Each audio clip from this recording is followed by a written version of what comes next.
Alright guys, how are we doing? You joined me on Sunday and I wasn't doing anything too interesting this weekend, but I don't know, it feels strange having a weekend and not making a video, so I thought I'd just video what I'm up to today, because I've got a few things to talk about, to be honest, and it might interest a few of you, a few of my future plans based on what I've got in the back of here.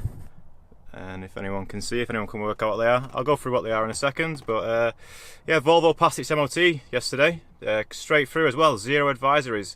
So all that work that's been done lately, I fixed the ABS one night last week as well, cleaned the sensor and fixed the headlights as well. If any of you follow me on Instagram, you'll see that I had a bit of an issue with the reflector lens in the headlights coming loose, but I fixed that now. And yeah, the car went straight through the MOT. I can't remember the last time I had an MOT with 0 advisories, so I think I might have actually bought a good car here. You know, it might actually be a decent one. Underneath as well, I had a good look underneath the car while it's on the MOT ramp, first time under it properly, and it's properly clean. I can't believe it's 20 years old under there, compared to a 20-year-old BMW or a Honda, you know, things that I'm used to. There was just not even a hint of corrosion anywhere. It was crazy. I'm sure some of the bolts, if we start to try and take some of the things off underneath, might be a bit crusty, but you know, the brake pipes and everything, just everything was, it didn't look 20 years old, so I'm really impressed with the Volvo. So today I've gone for a drive to Norfolk, which is, it was 200 miles each way I've done today. I'm just halfway back now, and I thought I'd, yeah, I was in two minds about whether to video this, because I can understand just videos of me talking can be a bit boring, but you know, some of these seem to like them, so I thought why not give you a quick update on what I'm up to. So I've just bought these wheels here. They're the 18-inch square setup for the M3. So I've wanted these wheels for a while now. You might have seen me asking on Instagram and Facebook and things like that, trying to find a set of these. And I found a set in silver, which is what I wanted. Just a shame they were so far away, but I've also got something else back there as well, which you can't quite see. Can you see right at the back? No, you can't. I'm gonna have to get out of the car here. Just somewhere along the A14, and when I pulled in, there's a Bentley garage here. There's lots of Bentleys about, but anyway, what have I got in the back of it? Oh, you'll notice the spoiler's missing at the minute as well. I spent the day yesterday with my mate Adam trying to sort out a few little squeaks and noises from the tailgate, and one of them was the spoiler, believe it or not. I'll put the video in here, shall I, so I can show you. I think that's where the rattle's coming from. So yeah, the spoiler was just not attached at all. If anyone knows how to properly mount that, please let me know. But in the back of here, so we've got an exhaust, but yeah, we've got the 18-inch square setup. So this is the OEM rears from a E46 M3.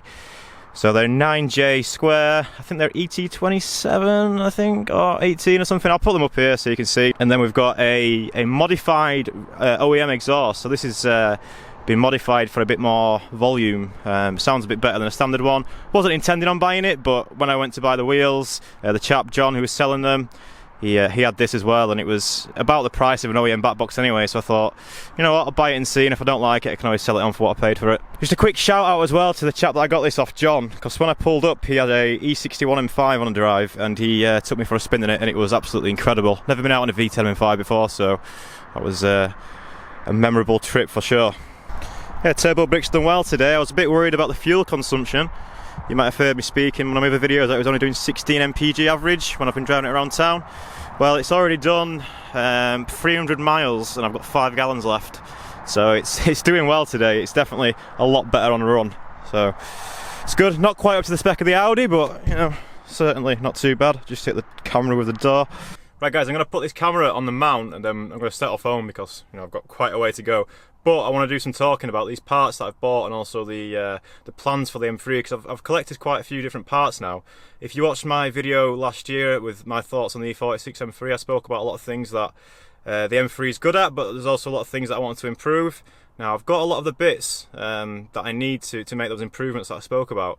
I'll go through the list in a sec. I'll get the camera set up, tell you what the plans are. It's going to be a talking video. Like I say, I wasn't doing anything interesting this weekend, but it seemed a shame not to make a video. I guess I'm collecting some parts, so is that a thing? It's not really exciting, but if those of you who want to listen, carry on. If not, I'll see you in the next video.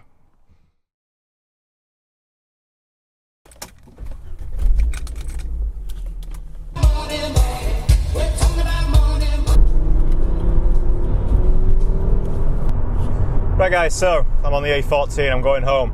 So I've just been to collect some parts for the E46. I've got some square 18s, the OEM 18s that you can sometimes see them on. You don't see them often on the 18-inch alloys. A lot of people, when they were buying new, chose to go for the 19s. Some went for the 18s, some of the real drivers went for the 18s because apparently they do drive a lot better and ride a lot better on the 18s, which I'm really looking forward to finding out because it doesn't ride well at the minute on those 19s, the M3. That was one of the things that I really looked towards changing. So let's go back to the video, my thoughts on the E46 M3 video.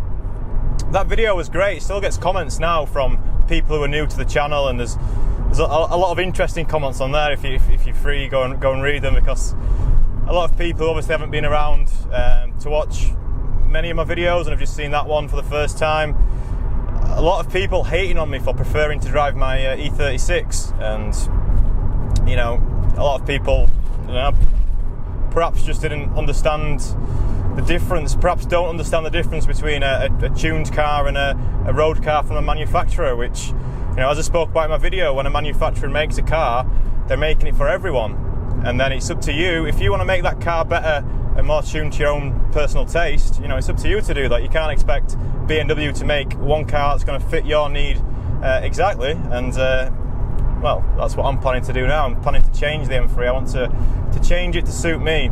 And over the past 6 months or so, I've been collecting parts, and yeah, I'm almost there. I've almost got everything now, which I'll be able to hopefully spend a week or two slowly changing things over, and yeah, hopefully by the end of it, the M3 should be real nice. I'm going to call it a stage 1 upgrade, which I know is a bit taking the piss a bit out of the VAG community, because you know what it's like when you see a Volkswagen Golf for sale, GTI, stage 1 and all that stuff. This is going to be a proper stage 1 because we're going to change quite a lot of things. So, I've got a list. I'm going to read it back to you now. Right, so one of the first things that I bought for the car, and this was only because I had this item on the E36 and it made such a difference when I fitted it that I thought, got to get one for the M3. And that's it's a purple tag steering rack. Now these came on some E46 compacts, I believe, as well as some other BMW 3 Series and maybe a Z4 or something. Anyway, it's the purple tag rack. If you do a Google on this, you'll see it's a quicker ratio rack, and yeah, it'll just improve turning. I've heard a lot of people question why BMW didn't put this steering rack on the M3 from factory. I personally believe it's to do with high-speed stability. Obviously, you don't want too fast a rack in a car that can do 170 mile an hour. I'm not too sure, that's just my theory on it. But the main thing is we've got a purple tag rack to go on there, so it will be a bit twitchier at higher speed, but the lower speed turning and things like that should be greatly improved. Obviously, as well with the alloys, the 9-inch up front with some sticky tyres, that'll improve the turning no end. The next thing I've got is some coilovers. Now, I didn't go all out on this. You know, I'm from Yorkshire, I like to keep the costs down. I actually spied a set of BC Racing coilovers for sale on M3 cutters. Now, a lot of these parts that I've bought have been second-hand, or, you know, well, no, second-hand's the only way to look at it. They're all in great condition. You know, these coilovers that I've bought have done 3,000 miles, apparently, but they are in real good condition, so I do believe that. So yeah, I bought some BC Racing coilovers. They're only 10 kilo springs, so they're nice soft road setting. And I know BC Racing coilovers perhaps aren't the best, especially in the M3 world. The M3 world's full of snobs. It really is. Like, people turn their nose up at these Taiwanese brands, and perhaps with some just, but you know, I've been doing track days on these kind of coilovers for a couple of years now, and you know, you don't need to spend for what I'm using it, for what I'm going to use the car for, a fast road car. I'm hoping the BC Racing coilovers will be all right. But we'll see, I'll give you my honest opinion. They were good on my E36, I'm hoping they're going to be good on the M3, and they were a bit of a bargain, so I can never say no to a bargain. The next thing I've got is brakes. I've got some Brembo calipers from a Porsche 986 Boxster S. It's a common upgrade on the M3s and other 3 Series, and quite a lot of different cars as well. So we've got the CSL discs to go with them as well, there's slightly larger discs. And we've got they're 4-piston calipers, the Brembo ones.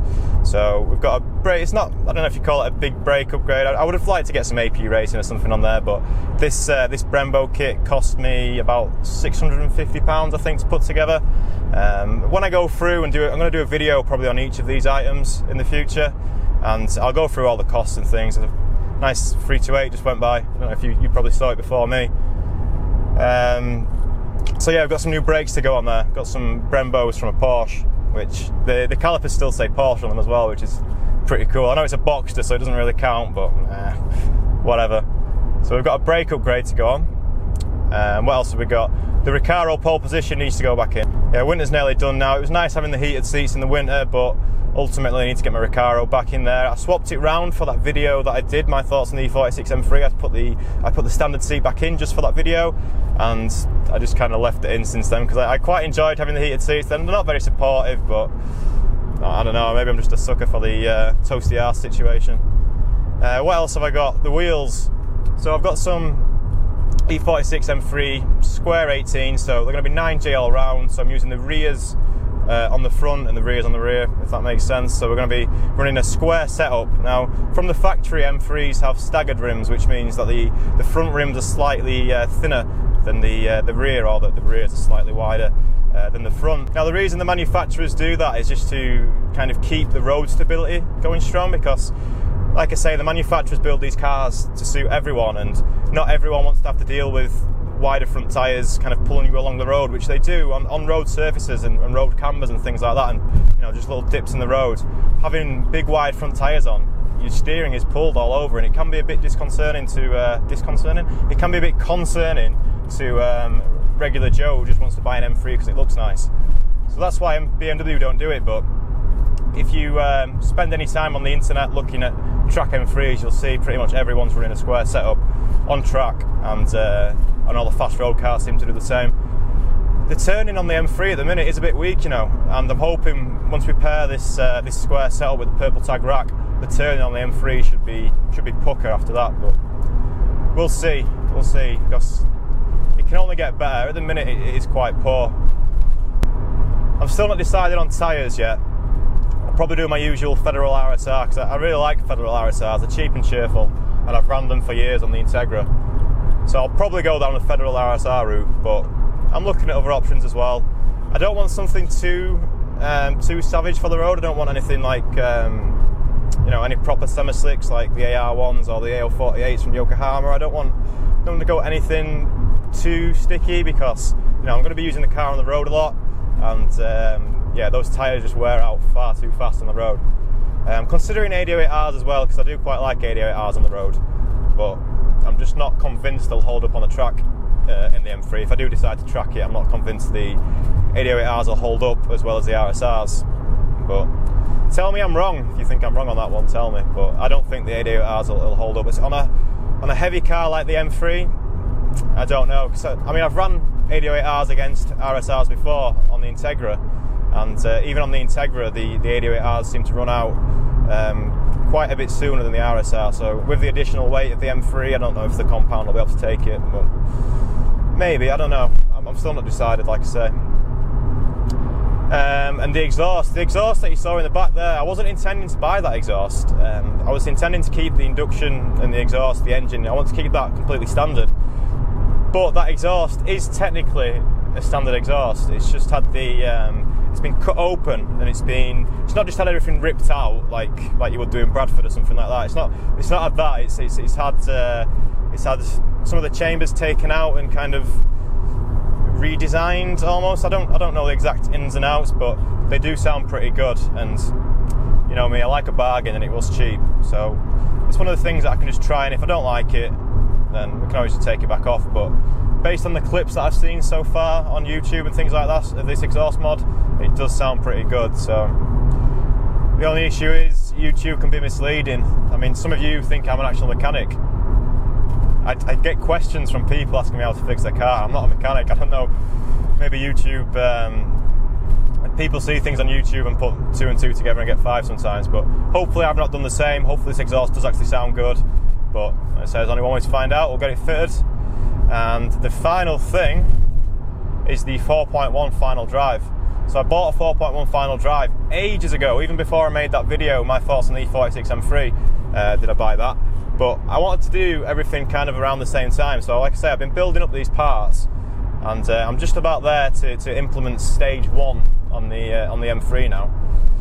So yeah, I think all those parts combined should be a world of difference. And you know, we're getting into nice weather now. It reckons it's the Volvo reckons it's actually 10 degrees outside today, which is the warmest it's been for a while.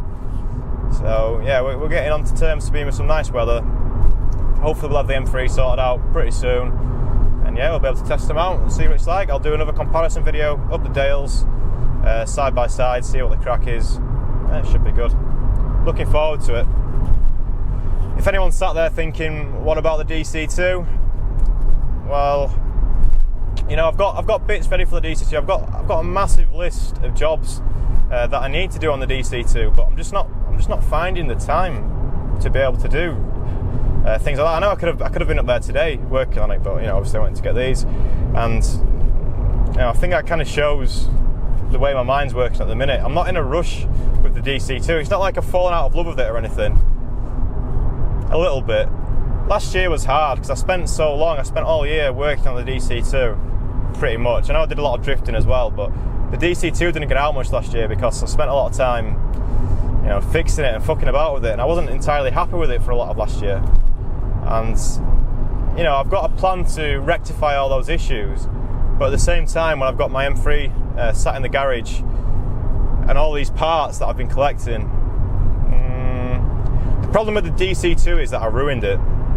I went too far with the track day mods. I went too far with the wanting to make it race car and, you know, stripping all the weight out of it. I didn't just strip the weight out of it using my hands and some sockets and some screwdrivers. I got the angle grinder out and I cut away a lot of metal. I got the snips out and I cut away a lot of wiring. So I can't just bolt things back onto the DC2. It's going to be a heck of a lot of work, and I'm really sorry about that. The camera died. Did you see that Porsche?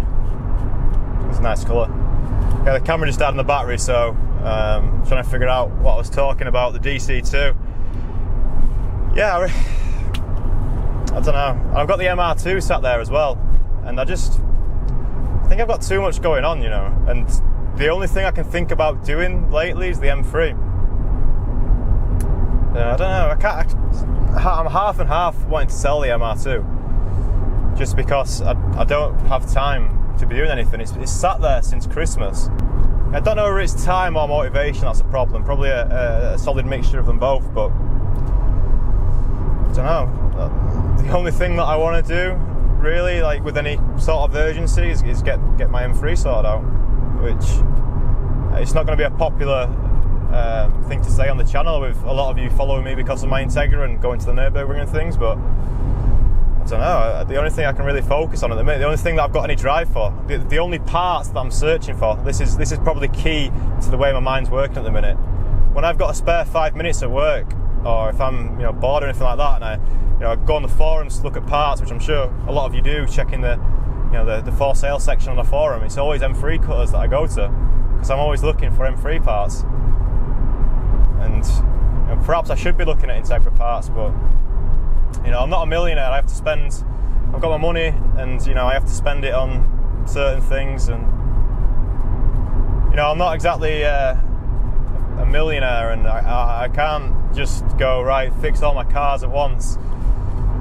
I'm gonna have to take my time with it, and I guess it's just kind of happened by chance that I keep finding these M3 parts at decent prices and not being able to stop myself from buying them. At the same time, I'm looking for M3 parts constantly. I'm not looking at Integra parts, I'm not looking at MR2 parts, I'm always looking at M3 stuff lately, so I'm not going to change the channel name. I'm not going to get rid of my Integra anytime soon, but I probably shouldn't have bought the MR2. That was a bit of a mistake. I've got this habit of saving up a bit of money and then always blowing it. And I've got an MR2 sat there which needs an MOT, it needs the brakes sorting out, and I need to insure it as well. So I'm thinking about getting rid of it, but I don't want to because it's an awesome car, E92 M3. You see, M3's just... You should all follow Josh on Instagram, by the way, if you want to keep track of some Honda Nürburgring goodness, because Josh is going back at the end of April, and he's not going in the S2000 anymore. He's taking his dad's, remember Remember the coupe with the livery on it? It was an STP livery or a Golf livery. I think it's an STP livery. But you've seen the car. That's now got a K20 in there, and he's been building it up. He's got my yellow speed coilovers are on there as well. He's sorted it out, and he's taking it at the end of April. Josh wants to beat the 8-minute marker as well. He got an 8:02, I think, in his daily last time. So he should be able to do it. If you're missing Honda Nürburgring stuff, go follow Josh on Instagram, because he's doing a lot of good things in those areas lately. But I'm probably not going to go to this Nürburgring trip. I don't know. I've not really decided yet. There's a lot of things going on. And it's stressful, man. It's real stressful. And I really do enjoy making these videos, and I want these videos to be good. But I'm not going to force myself to do things that I'm not enjoying. I'm not going to go and sit and fuck about with the Integra when I've done that for 5 years solid. Fucking about with the Integra. I've done it. Last year I know I did a lot of drifting as well, but a lot of my time and money was into the Integra. And with the money that I've got, I just wanted to do some stuff to the M3, and that's where we are. I don't know how to explain further. I'd say the Integra is kind of like a long-term girlfriend that I wish I still had. The Integra is kind of like, it's never going to go anywhere. I'm never going to sell it. But it needs a lot of work. There's a lot of work to be done on our relationship. We need to get some counselling maybe or something, because I'm just not seeing the light at the minute with the Integra. I've got 2 engines for it sat there. I've got all the bits. If I had the motivation to get it back together, I'm sure it wouldn't take too long. But M3 wheels. Finally, I've been looking for these wheels for so long, trying to find a silver set as well, because they're all black and they're all fucking shite, and they're all stupid prices these days as well. I missed out on a set of these for 300 quid once, and I've never let it down, because if these wheels are all like £500 to £800 depending on what tyres they come with and stuff. I got this set for 500, which it's not cheap, but it just seems to be what they cost these days, so it is what it is, chaps. Right, so rant over. I guess it wasn't really a rant. I just wanted to say, if you're unhappy that you're not seeing the Integra videos, you don't have to watch these videos. You don't have to do this. You can do something else with your life. I'm going to work on my M3 for a bit, because I want to do that. And the Integra is going nowhere. The Integra videos are not stopping. I've still got a lot of plans with hybrid racing as well around the Integra. There's a lot of stuff happening still. It's just that motivation, which I'm sure I'll get soon, because Josh, seeing the pictures of Josh's coupe, which you can see here, seeing the pictures of Josh cracking on with that, yeah. I guess being away from HCR now that I've got my own unit, I'm not poisoned by the constant Honda content. I'm allowed to think for myself now, and now I'm thinking, maybe I want that M3 sorted out. Poisoned. I didn't mean poisoned. Right. Goodbye. Have a nice day. See you later.